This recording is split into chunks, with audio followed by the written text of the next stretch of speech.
A graça e a paz do Senhor Jesus, amém, queridos irmãos? Como vocês estão? Amém? Bênção? Aleluia, bom ter os irmãos aqui, glória a Deus. Bom, nós estamos no nosso jejum de 21 dias, amém? Vira para o irmão que está do seu lado e fala assim: persevera, querido, amém? Persevera, porque nós somos vencedores, aleluia. Sabe, nós estamos compartilhando a respeito da visão celular, a visão da nossa igreja, a respeito das células e também, né, do nosso slogan, né? Então, vamos repetir o nosso slogan? Amém? No 3, 1, 2, 3 e... O nosso encargo é edificar uma igreja de vencedores, onde cada membro, o sacerdote e cada casa uma extensão da igreja, conquistando assim a nossa geração para Cristo, através das células que se multiplicam. Aleluia! O Senhor é bom, aleluia! Eu já compartilhei com os irmãos, na primeira ministração, sobre o nosso encargo. Amém? Você tem encargo, amém? Você não está apenas atrás de cargo, ou você não é daqueles crentes que não quer cargo também e nem quer fazer nada. Você é um crente que tem encargo, aleluia. Amém? Nossa igreja é uma igreja de encargo, aleluia. Né? E o encargo é para edificar, amém? Então falei domingo passado a respeito da edificação, eu falei sobre edificar uma igreja, ou a edificação da igreja, amém? E hoje eu quero falar para você sobre uma igreja de vencedores. Então, o nosso encargo é edificar uma igreja de vencedores, aleluia. Bom, queridos, então, sabe, nós então temos uma visão não apenas momentânea das coisas. A nossa visão de vida cristã não se resume a este mundo, a essa vida terrena que nós temos. A Bíblia diz que se a nossa fé e esperança em Cristo é apenas para este mundo, para o mundo visível a qual nós vivemos aqui, ou seja, se nós somos crentes e temos a nossa fé apenas para ter uma casa boa, um carro bom, para termos saúde e nada além de uma vida boa e confortável neste mundo, Paulo nos diz que nós somos os mais miseráveis de todos os homens. É muito miséria pensar, é um pensamento muito miserável pensarmos que Deus enviou o seu Filho ao mundo para nos dar uma vida boa neste mundo caído. Esse mundo jaz no maligno. Esse mundo não é para ser o nosso desfrute e deleite. É bem verdade que sim, Deus quer nos dar uma vida boa aqui. Deus, Ele tem cura e tem bênçãos para nós aqui. Mas ainda que nós não venhamos experimentar isso, a nossa fé em Cristo não é abalada. A nossa fé em Cristo não pode se perder. Apesar das lutas, dificuldades e tribulações. Apesar das falhas, dos erros. Apesar, sabe, da mortandade que nos assola muitas vezes. Apesar das frustrações, nossa esperança em Cristo permanece inabalável. Diga amém.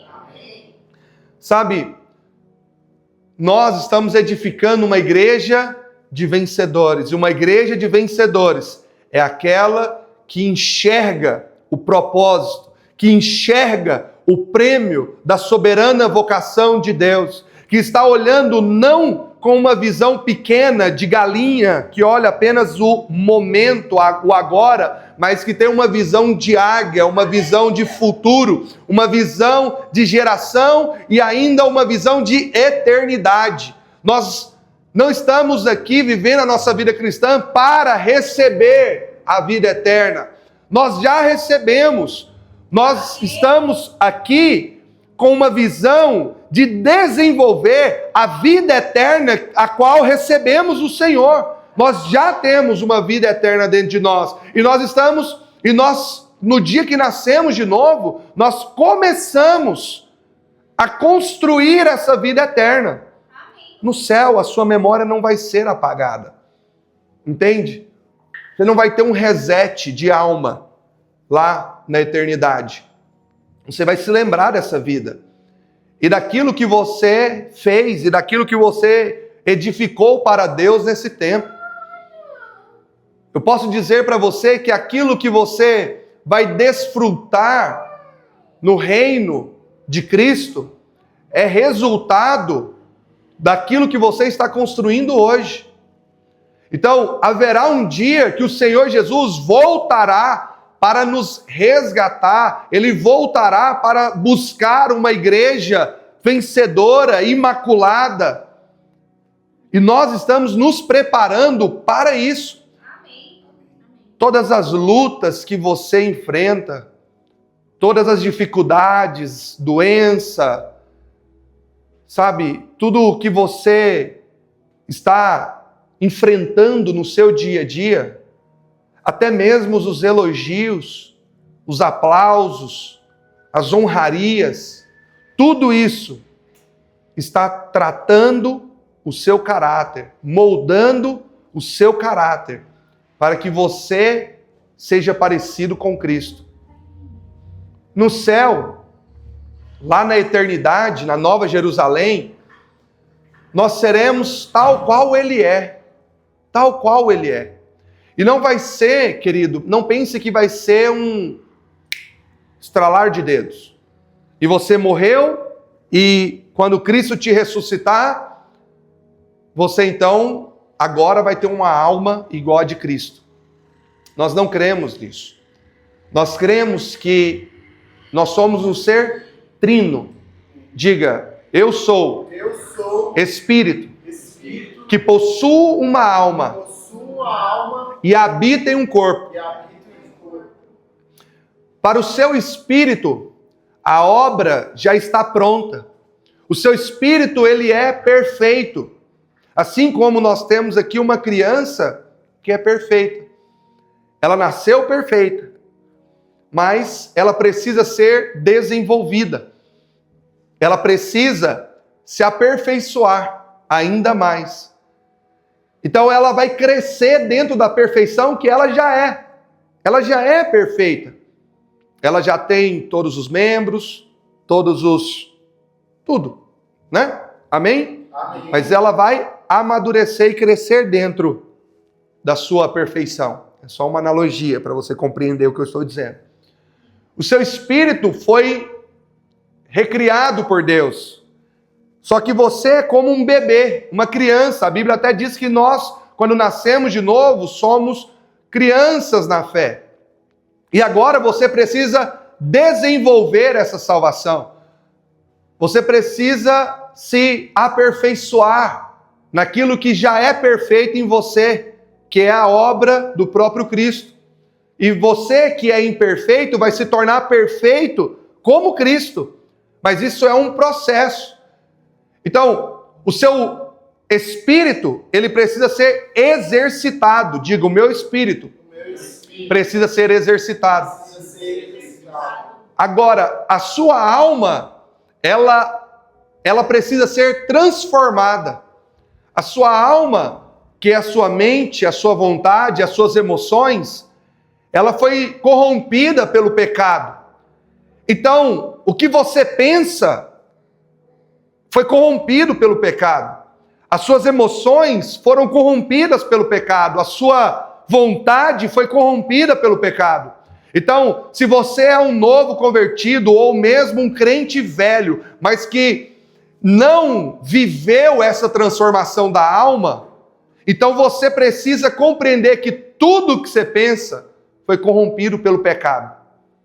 Então você precisa, como diz Romanos 12:2, mas transformai-vos pela renovação da vossa mente, para então você experimentar qual seja a boa, agradável e perfeita vontade de Deus. A sua mente precisa ser renovada. Como estão me entendendo? Diga amém. Amém. Então, não pense que o que você pensa é grande coisa. Se o que você pensa está à luz da Bíblia, glória a Deus, a sua mente está sendo renovada. Mas se o que você pensa é fruto da criação dos seus pais, fruto pastor, eu não sei, então já está errado. Por quê? Porque a sua mente foi corrompida pelo pecado, então não valorize isso. Uma vez que você compreende que a sua mente foi corrompida pelo pecado e que agora ela está num processo de transformação, não pense que você é um gênio e tem boas ideias, porque isso precisa ser transformado. Agora, uma vez que a sua mente foi iluminada, e como diz as Escrituras, você agora recebeu a mente de Cristo, e agora a sua mente pensa como a mente de Cristo, aleluia, querido, você vai ver a prosperidade, você vai ver a bonança, você vai ver vida fluindo por meio das suas ideias. Faz sentido o que eu estou falando? Amém. A sua alma, além da mente, é as suas vontades. As suas vontades precisam ser subjugadas, levadas ao cativeiro. Elas precisam ser tratadas. Você precisa, a sua mente, a sua vontade, as suas emoções, precisa passar por um processo de redenção. Então o princípio é o mesmo. Se a sua vontade,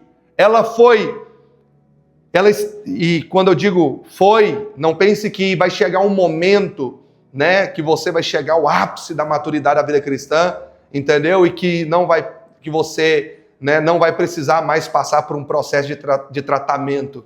Não, querido, eu acredito que esse processo ele dura a vida inteira, entende? A vida inteira.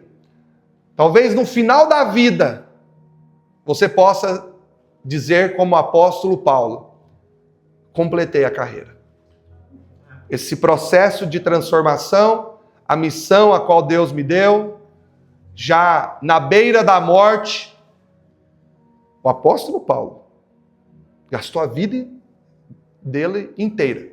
Então eu confesso para você que eu não posso, na minha arrogância, achar que eu, com os meus 33 anos, já vou ter essa ousadia de dizer a minha alma foi transformada por inteiro. Não. Está num processo. Amém? Está num processo. A mesma coisa vale, que eu falei da mente, vale para suas vontades e para suas emoções. Não valorize demasiadamente as suas emoções e nem as suas vontades, mas coloque elas debaixo da cruz de Cristo.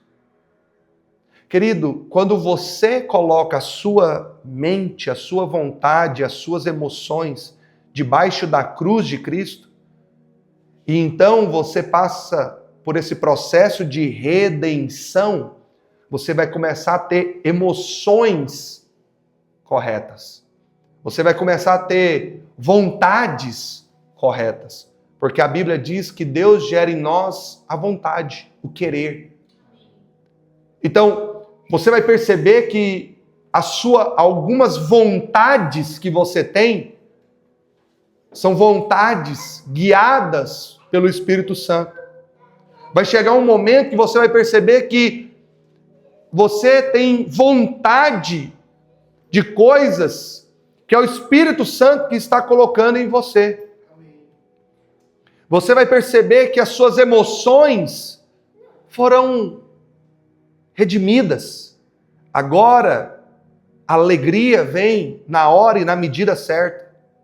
A tristeza, ela vem na hora e na medida certa. Porque tem hora do choro. Tem sim a hora da tristeza.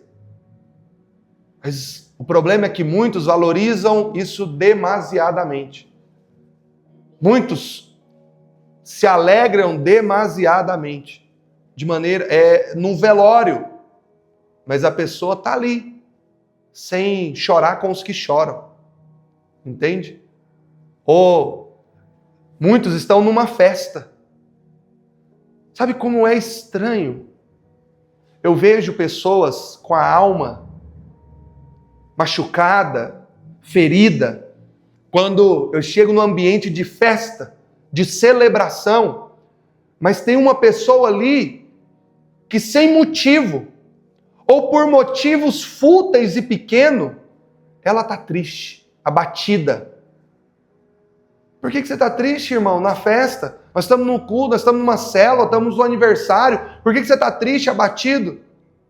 Aí você vai ver, são motivos terrenos, são motivos pequenos, são motivos de uma mente escassa, que não compreendeu a provisão de Deus ainda, e que está triste porque talvez ela não conseguiu comprar aquilo que ela queria, porque ela está tendo algum tipo de restrição financeira, como se ela não pudesse passar por isso. Sabe? E não consegue controlar e subjugar suas emoções para celebrar com aquele irmão, com aquela irmã. Sua alma precisa ser transformada. E essa transformação da alma, ela vai te levar a ser parecido com Cristo. Amém? Amém. Mas a terceira coisa é que o nosso corpo, ele precisa ser subjugado, disciplinado. O seu corpo, do seu corpo, não vem nada bom. No seu corpo não habita bem nenhum sequer, diz a palavra.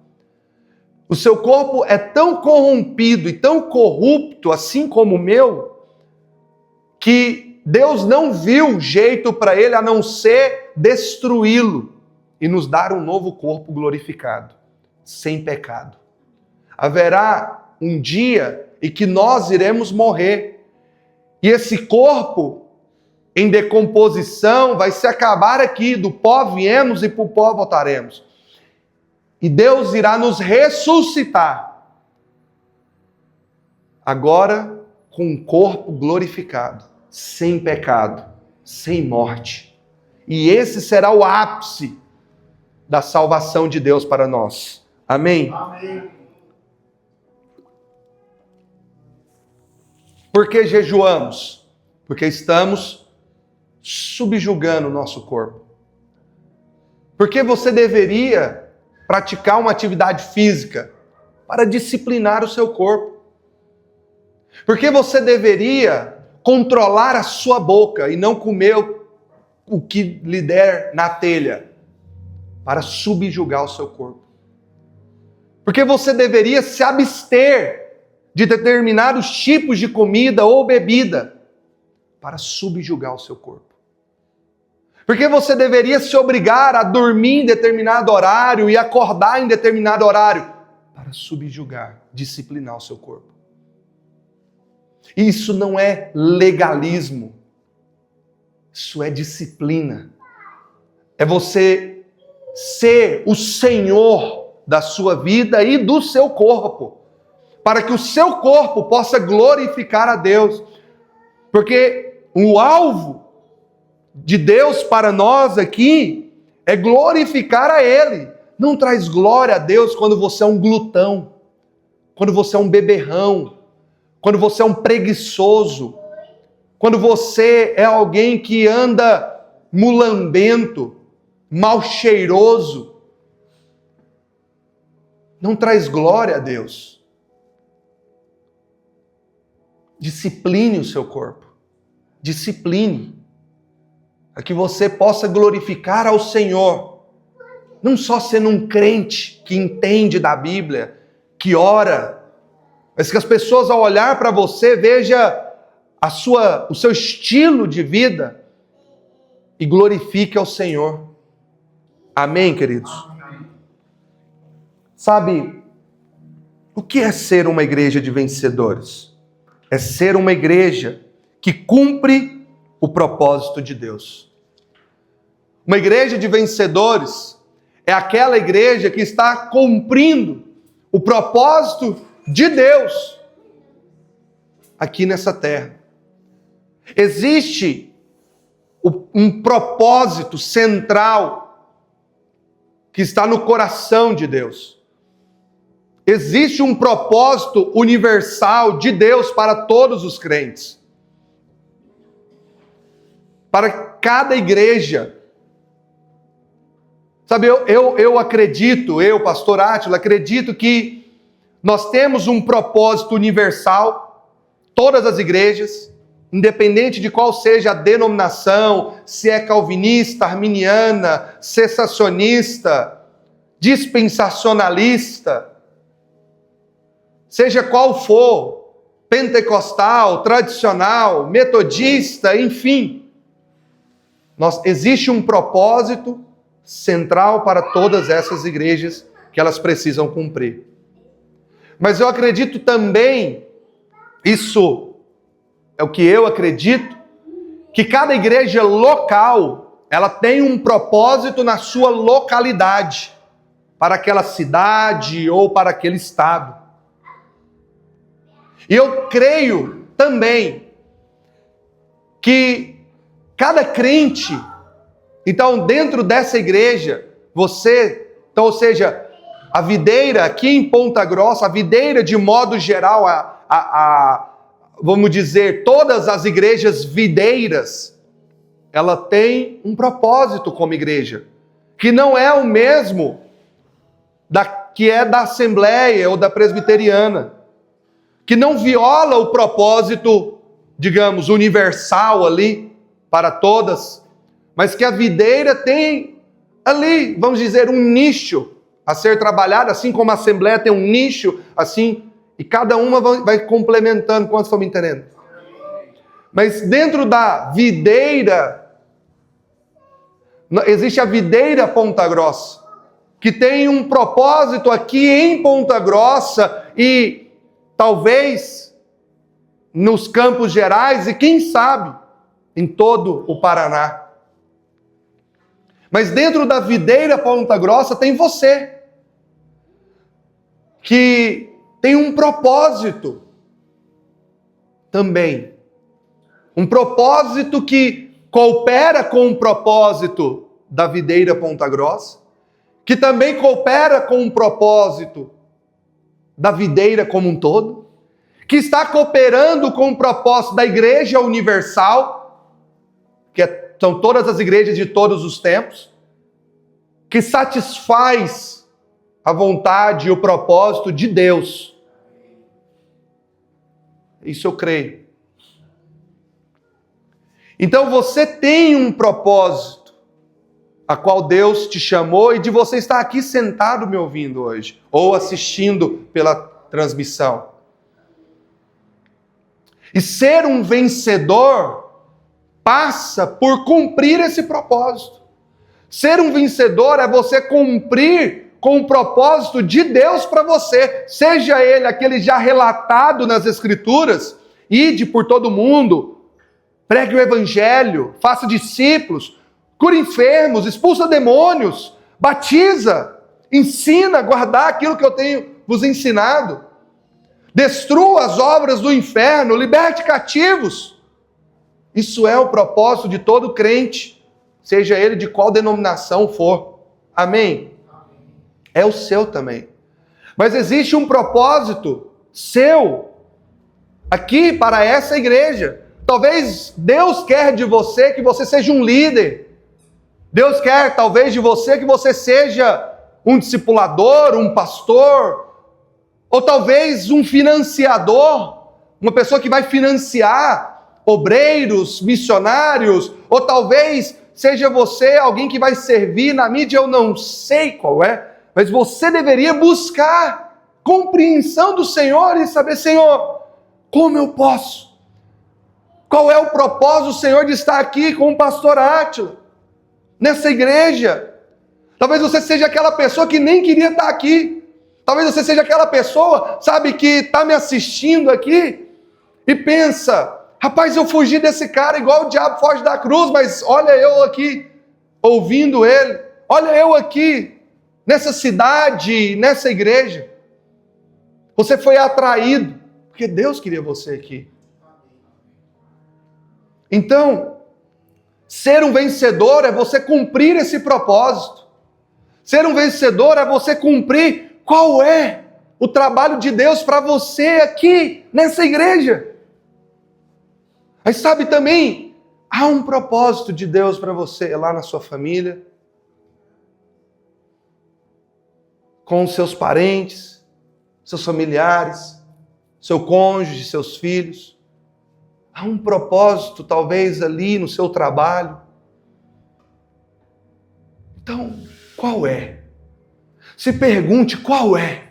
Senhor, eu estou aqui nessa empresa, eu creio que eu sou filho, e como filho e alguém que tem o Espírito Santo, eu não sou guiado pelas minhas vontades e emoções, mas eu sou guiado pelo Senhor. Senhor, é a tua vontade eu estar aqui trabalhando nessa empresa? Se é, me fala. Por quê? Qual o propósito do Senhor aqui? O que o Senhor quer que eu faça aqui? Senhor, me usa neste lugar, me usa nessa empresa, me usa nesse relacionamento. Eu quero cumprir o seu propósito. Crentes vencedores e uma igreja vencedora é uma igreja que cumpre o propósito de Deus na vida dela. Nós, como videira, temos um propósito. Como videira Ponta Grossa, temos um propósito aqui. E o meu objetivo como pastor é conduzir essa igreja ao cumprimento desse propósito.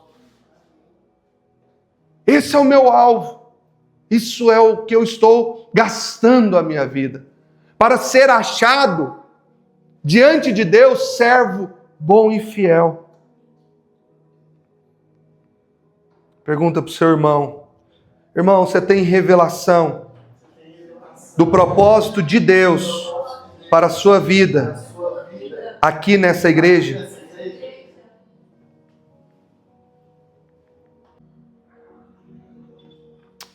Apocalipse, capítulo 21, versículo de número 1.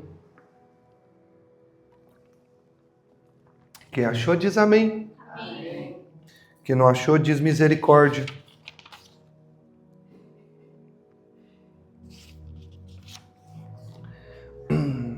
Diz o seguinte, o texto de Apocalipse 21, 1 diz: Vi novos céus e nova terra, pois o primeiro céu e a primeira terra passaram, e o mar já não existia.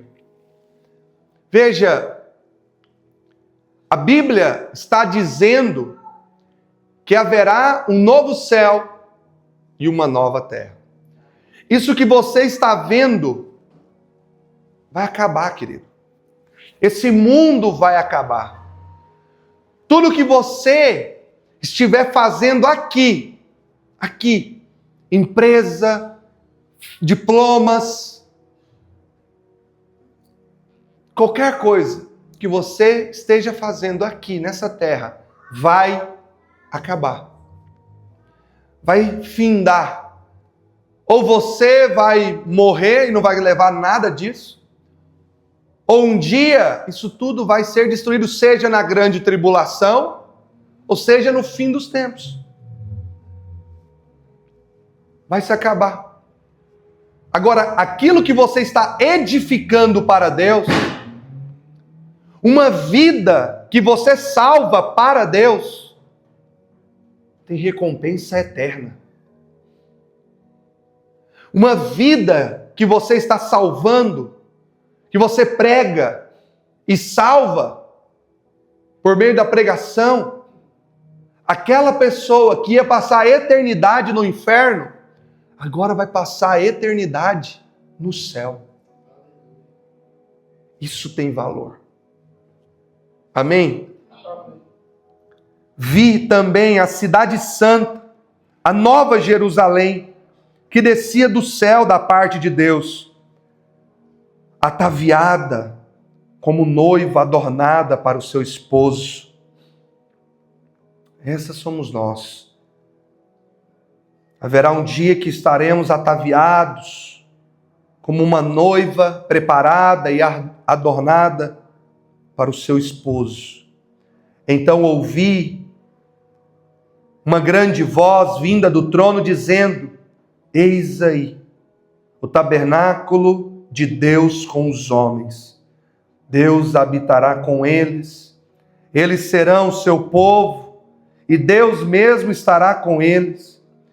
E eles enxugará dos seus olhos todas as lágrimas, e a morte já não existirá, já não haverá luto, nem pranto, nem dor, porque as primeiras coisas passaram. E aquele que está assentado no trono disse: eis que faço nova todas as coisas. E acrescentou: escreve, porque estas palavras são fiéis e verdadeiras. Disse ainda: tudo está feito. Eu sou o Alfa e o Ômega, o princípio e o fim. Eu a quem tem sede, darei de graça da fonte da água da vida. O vencedor, diga, o vencedor. O vencedor. Nós estamos edificando uma igreja de vencedores. Então o verso 7 é para nós. Uma igreja de vencedores. O vencedor herdará estas coisas. Qual é o critério? Qual é o critério para herdar tudo aquilo que está até no verso 7? Do verso 1 até o verso 7, que foi falado. Qual é o critério? Ser um vencedor. Nós estamos aqui para sermos crentes vencedores. Amém. Sabe qual é o meu objetivo? O meu serviço? Sabe, a palavra ministério significa serviço. E um dos ministérios é o pastoral. São 5: apóstolo, profeta, evangelista, pastor e mestre. O meu ministério é ser pastor. Eu sou um pastor. Mas o pastor, ou seja, o meu serviço de pastor, diz a palavra, é aperfeiçoar os santos. Como que eu sirvo você então? Eu sirvo a igreja? Não é como os irmãos pensam. Os irmãos pensam que o pastor tem que servir de maneira braçal. É ali lavando uma louça, às vezes lavando a igreja, carregando alguma coisa. É bom fazer isso. É bom. Eu gosto de servir dessa maneira. Mas Deus não vai me julgar por isso. Deus não vai, no dia do julgamento, perguntar: e aí, quantas vezes você foi lá ajudar o Luciano quando ele estava com um carro quebrado? O meu serviço para a igreja é prepará-la, deixá-la adornada, deixá-la preparada para ser um crente vencedor. O meu serviço é ensinar, é corrigir. Sabe quando eu estou servindo você? Quando eu te exorto. Quando ninguém tem coragem de falar o que você está fazendo de errado na sua casa, com seu cônjuge, na sua vida particular, mas aí Deus usa o seu pastor para ir lá e fazer isso. E é amargo. E é doído. E você fala: eu vou sair dessa igreja. Eu nem queria estar aqui mesmo. Mas eu estou servindo você, eu estou servindo a igreja, quando eu estou te ensinando, te exortando. Quando às vezes você não quer vir para o culto, ouvir uma pregação como essa, e aí eu vou lá te encher. Cadê você, irmão? O que aconteceu? Qual foi o problema? Eu sei que não foi problema nenhum. Eu só estou sendo educado. Minha vontade mesmo é falar assim, por que você não veio para o culto? Eu sei que se eu mandar isso, você ainda não está preparado.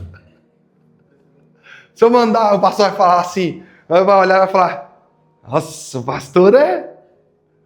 Então, amado, aconteceu alguma coisa?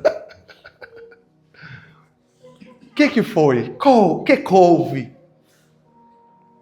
Amados, meu serviço como pastor é conduzir você a se tornar um crente vencedor. É conduzir você a cumprir o propósito de Deus na sua vida. O meu trabalho e o meu sucesso é que você alcance o propósito de Deus para a sua vida. Eu não estou aqui querendo um monte de crentes que vão ficar aqui, sabe, apenas se alimentando de uma boa palavra, entregando o seu dízimo, sabe, financiando a igreja, e é isso. E nós vamos, amém, ter uma estrutura boa e tal, e vivermos uma comunhão voltada para nós mesmos, dentro da nossa bolha gospel. Eu estou treinando você para que você cumpra o seu propósito lá fora. Ser igreja aqui dentro. Ser crente vencedor aqui dentro. É fácil. Você tem que ser aqui dentro. Amém. Aqui dentro você tem que ser. Mas você também tem que ser lá fora. Muitos estão tão fora. Mas tão fora que nem aqui dentro ele é um crente vencedor. Nem aqui dentro ele consegue ser alguém útil para a obra. Alguns aqui são bênção. Eles conseguem ser aqui dentro útil. Mas quando sai dessa porta para lá, envergonha o evangelho. Não. Nós estamos edificando uma igreja de vencedores. Recebemos uma graça tão grande. Nós merecíamos o inferno e a condenação eterna. Por quê? Sabe, querido, agredir um Deus eterno requer uma consequência proporcional. Um castigo eterno. Uma coisa é eu ir lá e dar um tapa na minha filha. Dependendo da força que eu usar ou da ocasião, isso nem é errado. Talvez mereça um tapa mesmo. Mas dar um tapa, ainda que de brincadeira, na minha esposa, é errado. Quantos estão me entendendo? Amém. Eu vou sofrer consequências. Dar um tapa na cara de um policial, eu vou ser preso. Dar um tapa na cara do presidente, nem sei o que pode acontecer de tão pior. Mas você entende que tudo foi um tapa? Que dependendo de quem foi, às vezes nem é errado. A agressão, a consequência da agressão está ligada ao agredido. seu tapa foi na cara de Deus. O nosso tapa foi na cara de Deus. Por isso requer uma punição proporcional, eterna. Quantos estão me entendendo? Mas sabe, Deus na sua graça e com grande amor que nos amou, Ele não nos deu isso, mas recebeu em si mesmo a punição que era nossa. A punição que nós merecíamos, Ele recebeu. E agora, por meio do seu Filho, então Ele nos deu agora livre acesso. Ao recebermos Cristo como Salvador e Senhor da nossa vida, podemos acessar agora, pela graça, mediante a fé, aquilo que era impossível para nós. Você entende o que eu estou dizendo? Ser um crente vencedor, honrar a Deus não só aqui dentro, mas lá fora, não envergonhá-lo lá fora e não envergonhá-lo aqui dentro, não é nada mais, nada menos do que seguir a sua natureza de filho de Deus. Porque a Bíblia diz que a divina semente foi colocada dentro do nosso coração e que agora em Cristo nós já somos mais do que vencedores. Mas isso não é instantâneo. A semente foi plantada no nosso coração, mas ela precisa crescer e dar frutos. Por isso é necessário, então, que você desenvolva isso. Compreenda, querido, ser um crente vencedor e exemplar lá fora, no seu trabalho, na sua casa, honrar a Deus na sua casa, no seu trabalho, não é um legalismo, não é uma questão de, ser um religioso, muito pelo contrário, é você simplesmente expressar a vida daquele que é vencedor e está dentro de você. Ele é o vencedor e Ele está dentro de você. E Ele disse, assim como eu venci, vocês vencerão também. Então vença. Vença lá no mundo, vença na sua casa, vença no seu trabalho. Expressa a Cristo pelo amor de Deus. Somos uma igreja de vencedores que cumpre o propósito de Deus. Compreenda isso. Não seja um crente medíocre. O que é ser um crente medíocre, pastor? É um crente na média. Mediano. E a média dos crentes hoje é abaixo do padrão normal de Deus. Quando você olha para a vida de muitos crentes lá fora, dá vergonha. Agora eu quero finalizar dizendo para você que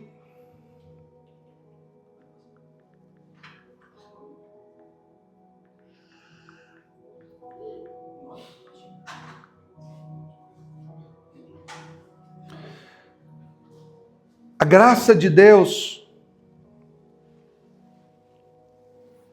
pega a sua Bíblia por gentileza.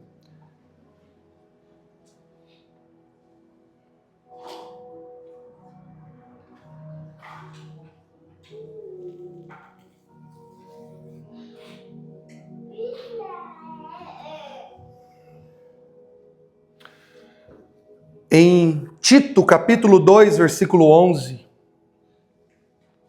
Tito 2:11. E você pode então pensar, pastor, mas como eu consigo ser um vencedor? Pastor, o senhor não me conhece. Pastor, o senhor não sabe o tanto que eu sou falho. Pastor, o senhor não sabe, eu estou tentando, pastor, eu estou tentando. Eu estou labutando, pastor, para ser esse crente que o senhor está descrevendo. Eu quero ser. Eu quero ser assim, esse crente que honra e glorifica ao Senhor. Eu quero, mas não consigo. Eu vou te dizer, vou te contar algo sobre mim. Eu também não consigo. Eu também não dou conta. Aí você pode falar, pronto, agora está enrolado. Porque se o pastor não dá conta, quem sou eu? Imagine as ovelhas. Eu não dou conta por mim mesmo. Eu não dou conta. Por isso eu não confio. Amados, eu digo isso quase que todo domingo. A maior libertação, olha para mim, a maior libertação que eu recebi na vida não foi das drogas, não foi da prostituição. A maior libertação que eu recebi foi de mim mesmo, foi do Átila.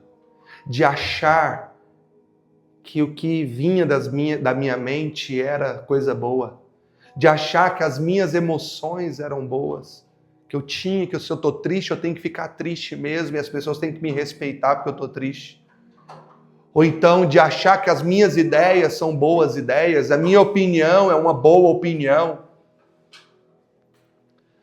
De achar que a minha vontade é boa e de que eu tenho alguma bondade em mim, eu não tenho. A única coisa boa dentro de mim é Cristo. Você só me tolera porque você vê Cristo em mim. No dia, isso não vai acontecer, mas se algum dia fosse possível anular Cristo e você me conhecesse de fato, você não ia olhar na minha cara. Nem eu me suporto. Entendeu? Quando eu estou na carne, eu falo, gente, eu estou insuportável. Eu preciso jejuar, eu preciso me resetar, matar minha carne, porque é insuportável. Eu não sou iludido achando que, nossa, o pastor, meu Deus, eu gosto do pastor, o pastor é gente boa. Eu não sou iludido achando que você gosta de mim por causa de mim. Eu não sou. Eu sei quem eu sou. E de mim mesmo, ninguém me amaria, porque eu não presto. Mas houve um dia que eu nasci de novo. Houve um dia que Cristo me libertou. Ele me libertou. E agora, a cada dia, Ele está imprimindo o DNA dele em mim. E o que você gosta em mim não é de mim, mas é do Cristo que é expresso através da minha vida. Eu sou muito consciente disso. Muito mesmo. Quando pessoas me rejeitam, quando eu não sou aceito em determinados lugares, eu paro e penso. Eu olho e falo, será que eu fui um homem espiritual? Será que eu expressei a Cristo naquele momento ou eu só fui o Átila? Na maioria das vezes, eu só estava sendo o Átila, eu mesmo. Seja você mesmo. Eu não fui ali uma expressão de Cristo. Eu não deixei Cristo fluir através da minha vida. Para que Cristo flua, a minha alma precisa ser quebrada. A minha alma precisa ser quebrada para que Cristo possa fluir de mim. Entendeu? É claro que muitas vezes eu fui sim um homem de Deus ali e deixei Cristo se manifestar e foi justamente por causa disso que eu tive oposição e coisas do tipo. Mas eu quero dizer para você que como somos vencedores? Como eu posso ser, pastor, um crente vencedor? Tito, capítulo 2, versículo de número 11, diz, porquanto a graça de Deus se manifestou salvadora a todos os homens. A graça, ela se manifestou para todos, salvadora, redentora, educando-nos. A graça se manifestou para o quê, irmãos? Educar-nos. Falar, a graça de Deus se manifestou, me salvando, e agora que eu sou salvo, me educando, me disciplinando. Educando-nos para que, renegadas a impiedade e as paixões mundanas. Então, veja, a impiedade, paixões mundanas, são renegadas por meio da graça. Como que você vence o mundo? Como que você vence o pecado? Como que você vence as paixões mundanas? Como que você vence sobre tudo isso? Só por meio da graça manifesta na sua vida, que te salvou e que te educa diariamente. Não entender a graça de Deus é um prejuízo altíssimo para a sua vida cristã. Altíssimo! Tentar viver o padrão extremamente alto de Deus por meio da lei. Além de incapaz, é arrogância. Achar que você consegue cumprir o padrão de Deus na força do seu braço. Só pela graça. A graça nos é dada quando nos humilhamos. E a Bíblia diz que Deus derrama graça ao humilde, mas rejeita e resiste aquele que é soberbo. Então reconheça, clame pela graça, conheça a graça, se relacione com a graça, aprenda da graça, deixe a graça, como Paulo diz, eu trabalhei pela graça de Deus mais do que todos, mas não eu, apóstolo Paulo, na força do meu braço, mas a graça de Deus em mim. Vivamos no presente século sensata, justa e piedosamente. Como que nós vivemos neste mundo hoje? De maneira sensata, justa e piedosa. Ao sair daqui, que as pessoas vejam sensatez nas suas decisões. Nossa, ele é sensato. Que vejam a justiça, uma pessoa justa, nobre. Que você expresse a justiça da fé, a qual você recebeu por meio de Cristo. Que você viva uma vida piedosa. Pastor, não sei o que é a vida piedosa. Eu vou pregar depois sobre isso então. Me lembra. Verso 13. Aguardando a bendita esperança e a manifestação da glória do nosso grande Deus e Salvador Jesus Cristo. Ou seja, a graça se manifestou nos salvando e agora ela nos educa diariamente para renegar a impiedade e as paixões mundanas, o pecado. A graça não é para você viver pecando, a graça te capacita a vencer o pecado, a graça te educa a viver de maneira justa, sensata, piedosa. E há em nós uma esperança. Como eu falei no início, nós não estamos vivendo, olhando apenas para este século, porque seríamos miseráveis, mas quando nós temos uma esperança ardente no nosso coração para o glorioso dia da manifestação do glorioso Deus, o qual a si mesmo se deu por nós, a fim de remir-nos de toda a iniquidade, purificar para si mesmo um povo exclusivamente seu. Você foi lavado, você foi purificado, santificado de toda e qualquer iniquidade. Não há mais memória dos seus pecados diante de Deus. Vivam, pois, a vida que Deus comprou para vocês por meio do sangue dele. Um povo exclusivo de Deus, zeloso de obras. Zeloso de obras. Pergunta para o seu irmão, você está sendo zeloso na obra de Deus? Você faz a obra de Deus com capricho?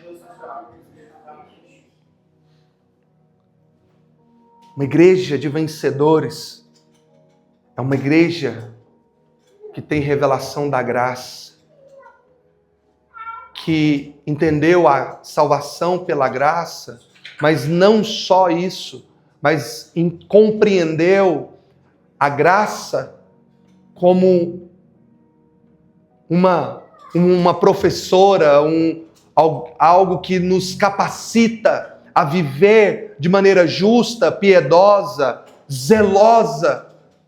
A graça como um poder que opera na nossa fraqueza, não para termos coisas deste mundo que perecem, mas para conquistar um tesouro incorruptível.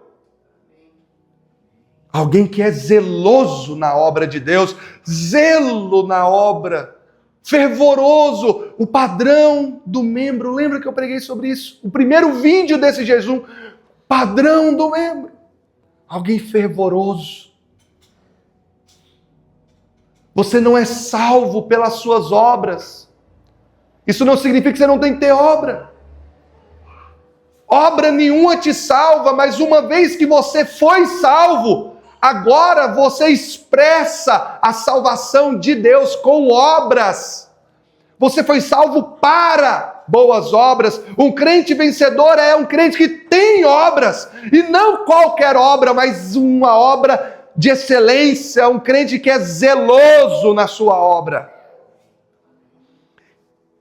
E digo, pela graça, porque obra feita na justiça própria vai ser queimada.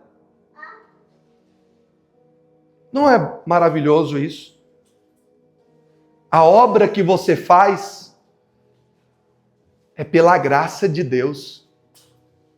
Não é na sua força. E Deus recompensa você por um negócio que você não fez. Você não cura enfermo. Você não expulsa demônios. Você não ressuscita morto. Você não converte ninguém. Você não tem poder para isso, nem eu. Nós somos um instrumento nas mãos de Deus. Aos padrões do mundo, quem olharia para o quadro da Mona Lisa? E eu tenho que finalizar, estou finalizando. Quem iria olhar para o quadro da Mona Lisa e glorificar o pincel que foi utilizado? No mundo, você acha que alguém ia falar assim, nossa, olha que quadro bonito, esse quadro vale muito dinheiro. Uau, glória a Deus pelo pincel que foi utilizado. Olha, a tinta que foi utilizada foi a tinta tal. Não, o mérito, a glória vai para o autor. Mas Deus, na sua graça, Ele vai recompensar o pincel. Ele vai recompensar a tinta. Ele vai recompensar aquele negocinho lá de botar a tinta. Ele vai pegar um instrumento e vai falar assim, servo bom e fiel, eu vou recompensar você. Não é graça isso? Não é graça? Verso 15, para finalizar, pode ficar de pé.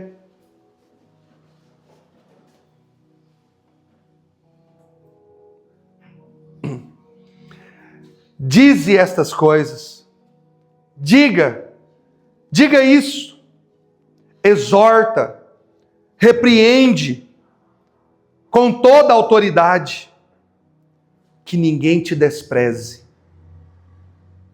Hoje eu estou aqui como um servo do Senhor, exortando você. Que você não me despreze ou despreze essa mensagem.